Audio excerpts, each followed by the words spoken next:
안녕하세요. 이호석입니다. 2024년도 이제 마무리가 되어 가는데 2024년을 마무리하면서 이런 질문 한번 해보면 어때요?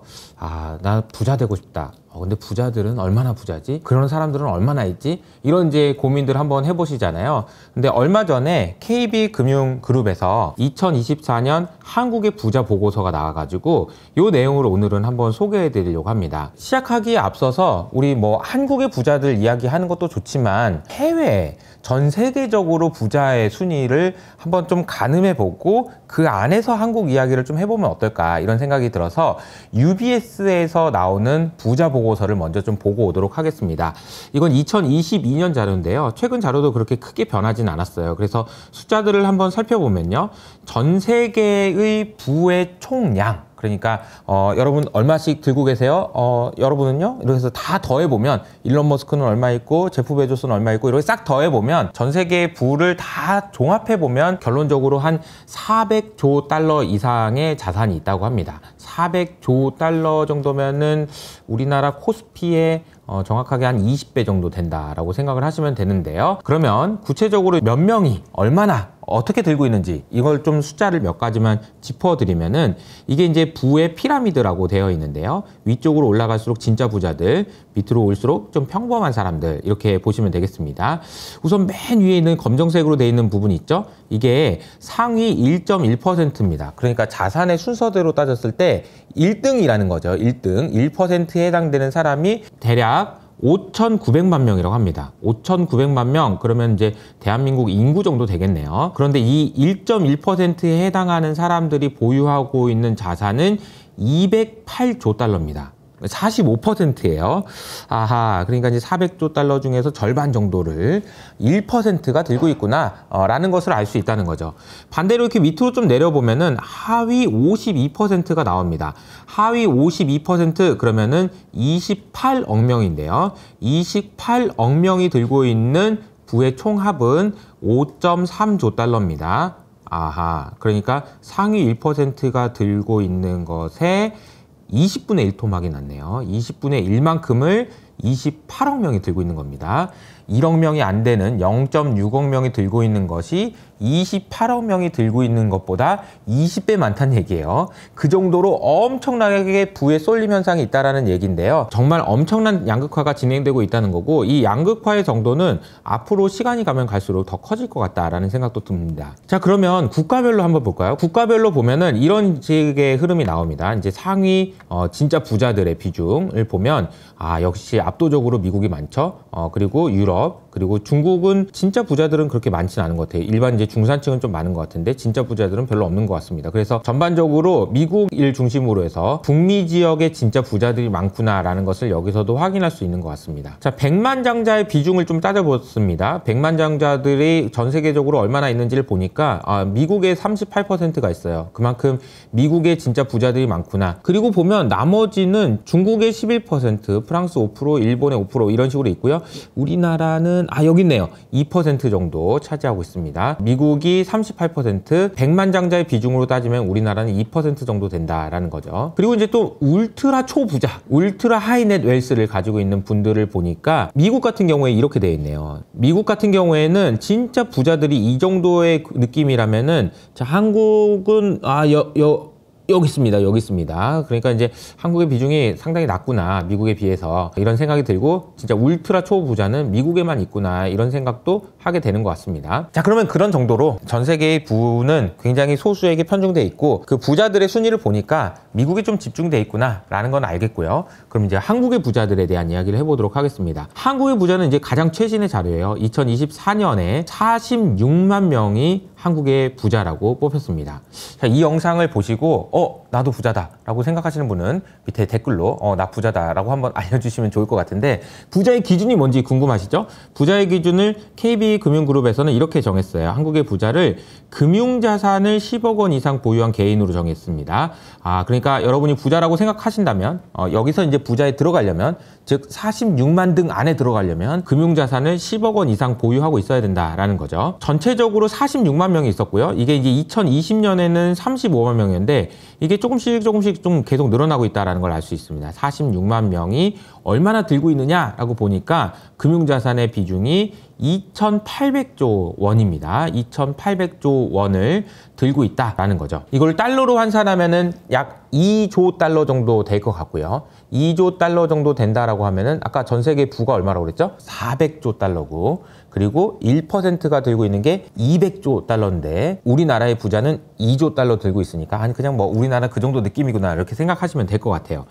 그런데 이제 특이한 점이 있습니다. 우리나라 부자들은 부동산의 비중이 50%가 넘어요. 그래서 최근에 좀 줄어들고 있긴 하지만 여전히 55%가 부동산 비중이에요. 금융자산을 기준으로 부자를 나누긴 했지만 그 부자들도 결국 이렇게 빼보면 부동산을 많이 들고 있다는 거죠. 그래서 부동산의 비중이 55% 그리고 금융자산의 비중이 38%입니다.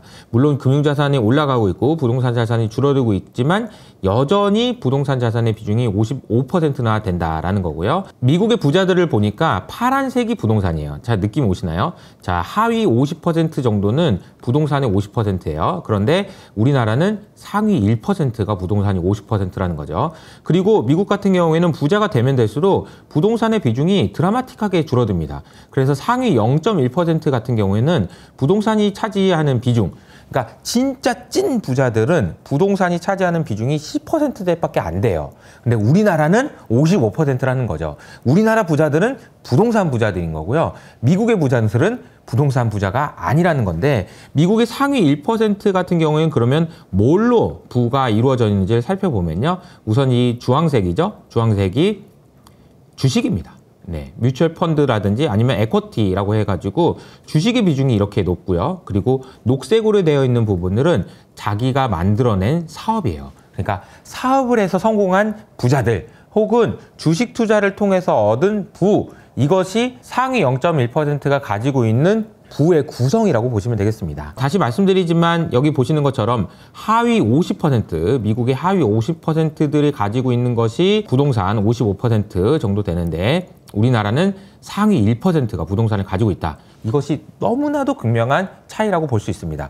왜 우리나라가 금융 후진국이고 왜 우리나라에 진짜 부자들이 없는 이유는 여전히 부자들이 기껏 해봐야 부동산 가지고 야 나 부자야 라고 이렇게 배를 떵떵거리고 있는 상황인 반면에 미국에 있는 부자들은 진짜 사업을 일궈서 혹은 주식의 비중을 높여서 이것을 통해서 부를 얻은 사람들이 많기 때문에 찐 부자들이 미국에 진짜 많은 반면에 우리나라는 그렇지 않다라는 걸 알 수 있다는 거죠. 그래도 좀 더 자세히 살펴보도록 하겠습니다. 우리나라의 그 부자들 말고 진짜 찐 부자, 초고자산가를 10,000명을 뽑았어요. 부자라고 뽑힌 사람이 46만 명이고요. 초고자산가는 10,000명인데 이 10,000명이 들고 있는 게 1267조니까 이것도 또 양극화네요. 전체적으로 부자라고 하는 것 중에 46만 명 중에 이 10,000명이 들고 있는 게 절반 정도 된다라는 거죠. 진짜 부자들은 따로 있었네요. 이렇게 볼 수 있고요. 그리고 이제 지역별로 보면은 서울에 거주하시는 분이 45%나 된다고 합니다. 대부분 서울에서 부자들이 살고 있다라는 걸 알 수 있는 그런 대목이죠. 그리고 앞서 말씀드린 대로 부자들이 가지고 있는 부동산 자산의 비중도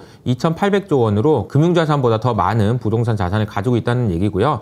이러니까 이제 부동산 우리나라에서는 하는 거 아닌가 이런 안타까운 생각이 좀 듭니다. 이분들이 이제 어떻게 투자를 하셨는지도 우리가 좀 살펴볼 필요는 있는 것 같아요. 2025년에 우리가 투자 성공을 하기 위해서는 이 부자들이 어떻게 하는지 이런 걸 좀 봐야 되잖아요. 그래서 부자들이 어떤 식으로 투자를 할 거라고 생각하는지 이런 부분을 좀 체크해 봤는데 부자들의 성향을 보니까 생각보다 공격적으로 이제 좀 투자를 해보겠다 라는 생각을 하시는 분들이 좀 많아진 것 같아요. 2023년에 비해서. 그리고 이 부분이 좀 인상적이었는데요. 2023년에 비해서 2024년에 내가 공부를 좀 얼마나 했어요? 금융지식 좀 가지고 있어요? 라는 질문에 대해서 2023년에는 48%만 나 좀 공부 좀 했지 라는 생각을 했었는데 2024년에는 공부했지 라고 하면서 62%가 공부했다라고 이야기를 하는 거죠. 그러니까 여러분들도 사실은 투자와 관련된 공부를 하는 것은 이제 부자가 되기 위해서는 반드시 갖춰야 될 덕목이다 라는 걸 알 수 있는 거고요. 그러니까 이효석 아카데미 네이버 프리미엄 컨텐츠 구독도 많이 해주시고 이효석 아카데미를 통해서 금융지식도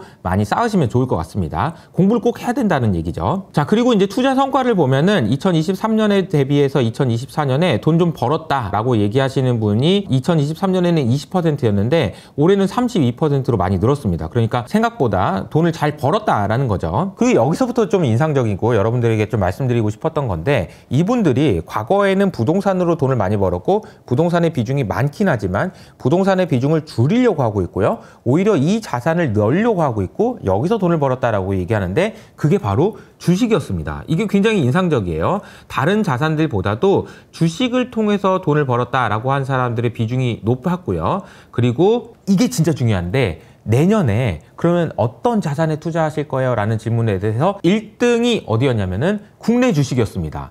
와, 국내 주식이었어요. 이게 굉장히 좀 중요한 포인트가 아닌가 싶습니다.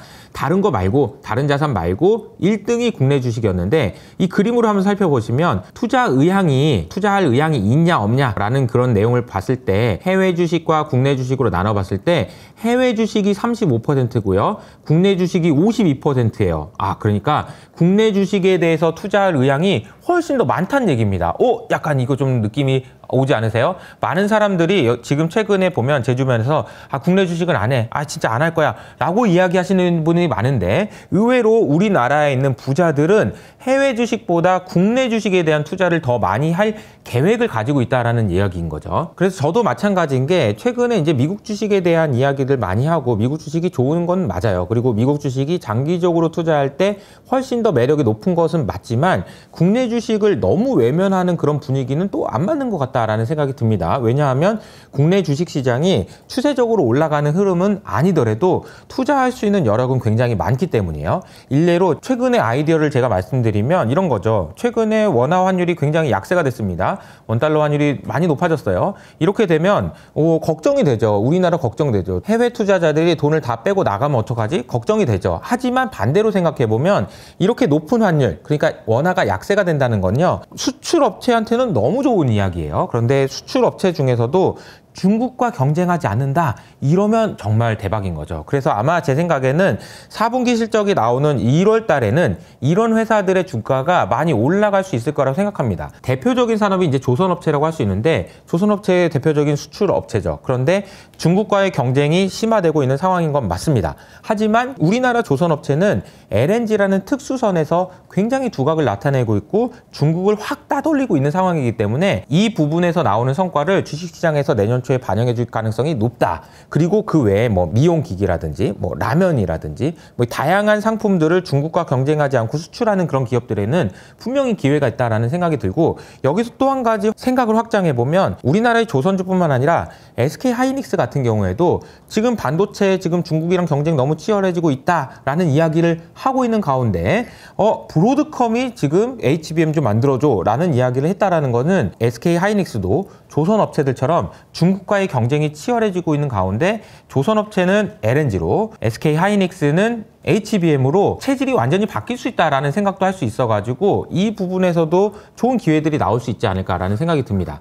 그래서 국내 주식시장이 추세적으로 올라가기는 어려운 매크로 환경인 건 맞지만, 그렇다고 해서 국내 주식을 아예 안 봐! 미국 주식만 해야지! 라고 하는 것보다는 우리나라에 있는 부자들이 여유 있게 공부하고 생각하면서 투자를 하려고 하는 생각이 있는 것처럼 국내 주식에서도 기회를 찾으려고 노력하는 것이 필요하겠다라는 생각이 듭니다. 자, 결론적으로 말씀드리면 전 세계의 부자들이 이렇게 있어요 라는 말씀 드렸고요. 우리나라의 부자들은 좀 부동산을 많이 하는 것 같아요. 그런데 의외로 부동산을 줄이고 있고 한국 주식의 비중을 높이고 있어요. 그래서 한국 주식에서도 기회가 있을 것 같아요 라는 걸 말씀드리도록 하겠습니다. 우리나라 시장이 올해 2024년이 역대급으로 어려웠어요. 하지만 내년에는 좀 기회를 볼 수 있다라는 생각을 가지고 계속해서 투자 아이디어를 찾아서 말씀드리도록 하겠고요. 2025년 투자 전략 마스터 클래스를 저희가 준비한 내용이 있거든요. 오늘 제가 말씀드렸던 내용들의 상당 부분이 마스터 클래스에도 포함이 되어 있으니까 관심 있는 분은 더보기란을 통해서 확인해 보시기 바랍니다. 그럼 저는 여기서 인사드리도록 할게요. 메리 크리스마스!